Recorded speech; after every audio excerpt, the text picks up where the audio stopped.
Hello guys, कैसे हैं आप सब। आई होप आप सभी अच्छे होंगे। तो गाइस, आज के वीडियो के अंदर हम बात करने वाले हैं मृत संरक्षण एवं मृत शोधन पद्धति। तो आज हम preservation and dissection of a dead body के बारे में हम बात करेंगे। तो आज का जो टॉपिक है वो अकॉर्डिंग टू आयुर्वेदा रहेगा और नेक्स्ट टॉपिक के अंदर हम अकॉर्डिंग टू मॉडर्न लेंगे, preservation and dissection of a dead body. तो आज हमें जो अकॉर्डिंग टू आयुर्वेदा देखना है वो हमें देखना है सुश्रुत जी के हिसाब से। तो आचार्य सुश्रुत क्या कहते हैं preservation and dissection of dead body के बारे में, सबसे पहले हम वो देखते हैं। तो आचार्य सुश्रुत के समय में संरक्षण एवं मृत संशोधन पद्धति हमें देखनी है। तो ये जो पद्धति है इसको 3 पार्ट्स के अंदर बांटा हुआ है। पहली जो स्टेप है वो है संरक्षण से पूर्व मृत शरीर की परीक्षा व सावधानियाँ पूर्व कर्म। मीन्स सबसे पहले हमें देखने पूर्व कर्म, जो सावधानियाँ ली जाती है मृत शरीर को लेकर। तो जिस शरीर के अंग प्रत्यंग पूरे होते हैं वो शरीर हम डाइसेक्शन के अंदर काम में लेते हैं। तो अंग प्रत्यंग का मतलब होता है ऑर्गन्स और सब ऑर्गन्स। उसके बाद में जिसकी मृत्यु दीर्घकालीन व्याधियों से ना हुई हो। दीर्घकालीन व्याधियों का मतलब होता है जो लॉन्ग टाइम डिजीज़ होती है उनसे उसकी जो मौत है वो ना हुई हो, जैसे कि एड्स, कैंसर, टीबी वगैरह इनसे। फिर उसके बाद में जो थर्ड पॉइंट है वो है जिसकी मृत्यु विष प्रयोग से ना हुई हो। मीन्स जो डेड बॉडी है उसकी जो मृत्यु है वो जहर खाकर, मीन्स किसी ने पॉइजन दे दिया हो, वैसी बॉडी भी नहीं होनी चाहिए। उसके बाद में जो फोर्थ पॉइंट है वो है जिसकी आयु 100 वर्ष से कम हो। यहाँ पर जिसकी आयु 100 वर्ष से कम होगी, जिस बॉडी की आयु, वो बॉडी हम किस में काम में लेंगे, डाइसेक्शन में काम में लेंगे।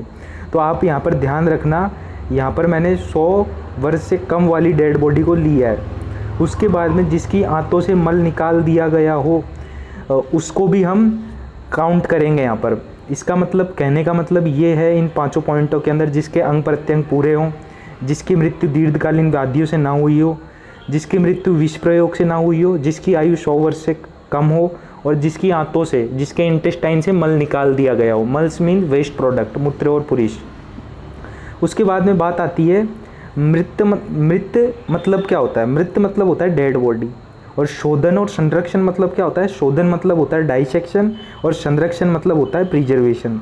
जब हम मृत शोधन बोलेंगे तब हमें ये ध्यान रखना है यहाँ पर डाइसेक्शन ऑफ डेड बॉडी की बात की जा रही है, और मृत संरक्षण की जब बात होगी जब आपको ये ध्यान रखना है यहाँ पर प्रिजर्वेशन ऑफ डेड बॉडी की बात की जा रही है।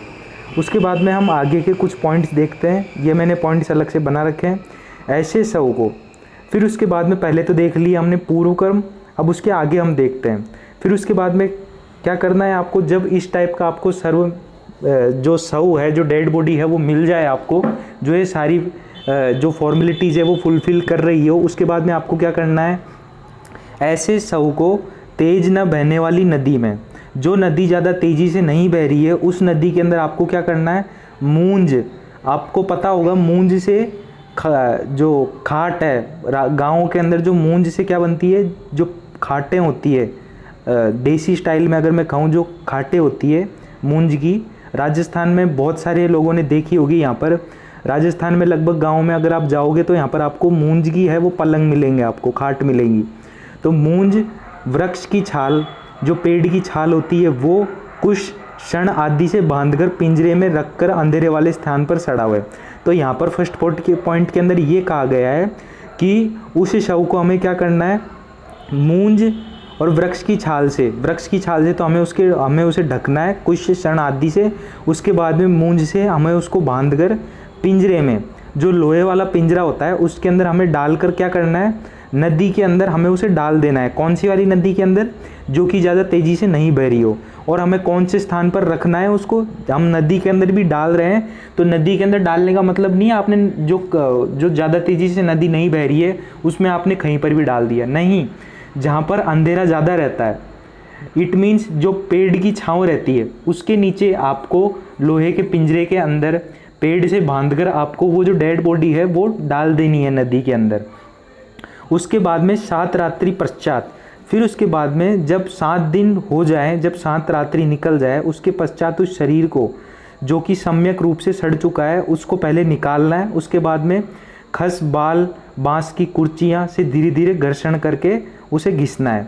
यहाँ पर ये कहा गया है सेकंड पॉइंट के अंदर कि 7 दिन बाद मीन्स 7 रात्रि के पश्चात उस शरीर को हमें निकालना है लोहे के पिंजरे से। लोहे के पिंजरे से निकालने के बाद हमने यहाँ पर क्या किया था, हमने यहाँ पर मूंज से, वृक्ष की छाल से हमने उसे बांध दिया था। उसको हमको खोलना है। खोलने के बाद हमें क्या करना है, जो खस होती है, बाल होती है और बांस की कुर्चियाँ होती है, मीन्स जो बांस की ब्रश होती है, उससे हमें क्या करना है, धीरे धीरे घर्षण करना है। घर्षण मतलब होता है घिसना। किसको घिसना है, उसकी स्किन को घिसना है जो कि पूरी तरीके से सड़ चुकी है। इस प्रकार लेयर बाय लेयर सभी अंग प्रत्योगों का अवलोकन करें। इस प्रकार इस तरीके से हमें layer by layer, skin by skin हमें सारे अंग प्रत्यंगों का क्या करना है, अवलोकन करना है, मीन्स ऑब्जर्वेशन करना है। तो यहाँ पर मैं बांस की कुर्ची आपको बता देता हूँ, कुछ इस तरीके से रहती है बांस की कुर्ची। इससे आपको क्या करना है, घर्षण करना है, मीन्स घिसना है। फिर उसके बाद में यहाँ पर मैंने लिखा भी हुआ है, कुर्ची का मतलब क्या होता है, ब्रश, घर्षण मतलब क्या होता है, घिसना। उसके बाद में जो सेकंड स्टेप है वो है संरक्षण विधि। तो सबसे पहले तो हमने क्या किया, सबसे पहले तो हमने पूर्व कर्म देख लिए। पूर्व कर्म के बाद में जो सेकंड स्टेप है वो है प्रिपरेशन ऑफ डेड बॉडी। तो पहले के टाइम पर प्रिपरेशन कैसे करते थे डेड बॉडी का, ऐसे मृत शरीर को मूंज, छाल, कुश अथवा शण आदि से भली भांति लपेट कर पिंजरे में रखकर तेज न बहने वाली नदी में जल में डुबोकर बांध देना चाहिए। जो हमने पहले पढ़ा, जो मैंने नोट्स में 2 पॉइंट लिखे हुए थे, उसमें जो सबसे पहला पॉइंट है वही यहाँ पर लिखा हुआ है। तो यहाँ पर यही कहा गया है कि मूंज, छाल, कुश आदि, शण आदि में भली भांति लपेट कर उसको क्या करना है, लोहे के पिंजरे में डालकर तेज न बहने वाली नदी में उसको डुबो देना है, जहाँ पर ज़्यादा अंधेरा रहता हो वहाँ पर। उसके बाद में जो थर्ड स्टेप है वो है शवछेदन। शवछेदन का मतलब क्या होता है, डाइसेक्शन। तो उसके बाद में हमें क्या करना है, 7 दिन बाद, तो 7 दिन बाद में हमें क्या करना है, जो वो शव फूल चुका है, मतलब सड़कर फूल चुका है वो शव, जो डेड बॉडी वो फूल चुकी है बिल्कुल नदी में रहने के कारण 7 दिन तक, तो नदी से उसको हमें बाहर निकालना है। और बाहर निकालने के बाद पिंजरे तथा मूंद आदि के आवरण को हटाकर, जो हमने मूंज आदि, वृक्ष की छाल वगैरह से जो हमने कोटिंग करी थी, उन सबको हटाना है। उसके बाद में खस, बांस, छाल अथवा बालों द्वारा निर्मित कुर्ची से धीरे धीरे क्या करना है, घर्षण करना है। कुर्ची मतलब मैंने आपको बता दिया ब्रश, ब्रश से क्या करना है, आपको धीरे धीरे घिसना है उसको। त्वचा आदि ब्राहा और अभ्यंतर अंग प्रत्यंगों का प्रत्यक्ष करना है। यहाँ पर ये कहा गया है आपको स्किन और स्किन के साथ साथ बाहर वाले जो ऑर्गन्स हैं और साथ ही में अभ्यंतर मीन्स जो अंदर वाले ऑर्गन्स या सब ऑर्गन्स हैं, उनका क्या करना है, आपको प्रत्यक्ष करना चाहिए, उनका आपको ऑब्जर्वेशन करना है। इस विधि के अंतर्गत शवछेदन हम किस नाम से जानते हैं, इस विधि को ब्लंट डाइसेक्शन के नाम से जानते हैं। यहाँ पर आपने किसी ब्लेड का यूज़ नहीं किया है, आपने धीरे धीरे घिसा है और धीरे धीरे घिसने के बाद में आपने लेयर बाय लेयर स्किन को हटाने के बाद में आपने अवलोकन किया है किन का, जो ऑर्गन्स हैं उनका, अंग प्रत्यंगों का। तो ये जो विधि है इसको किस नाम से जाना जाता है, ब्लंट डाइसेक्शन। यहाँ पर आपने किसी ब्लेड का यूज़ नहीं किया है। फिर जो सूक्ष्म रचना को बिना क्षति के देखने या खोज लेने के लिए सर्वोत्तम विधि है। इसमें यह कहा गया है कि जो सूक्ष्म रचना होती है, सूक्ष्म मीन्स क्या होता है, सब्स्ट्यूल मीन्स जो स्मॉल रचनाएं होती है हमारी बॉडी में, जो माइन्यूट रचनाएं होती है हमारी बॉडी में, उनको बिना हार्म किए हुए उनको देखना और खोज लेने के लिए ये सबसे कौन सी विधि है, सबसे सर्वोत्तम विधि है। इस विधि के द्वारा जो हमारे सबसे माइन्यूट जो रचनाएं हैं, जो स्ट्रक्चर्स हैं हमारी बॉडी की, उनको बिना हार्म किए हुए हम उन्हें देख सकते हैं, हम उन्हें खोज सकते हैं। फिर उपयुक्त विधि में चर्म चक्षुओं द्वारा शरीर के स्थूल अंगों या प्रत्यंगों का देख सकना तो संभव है।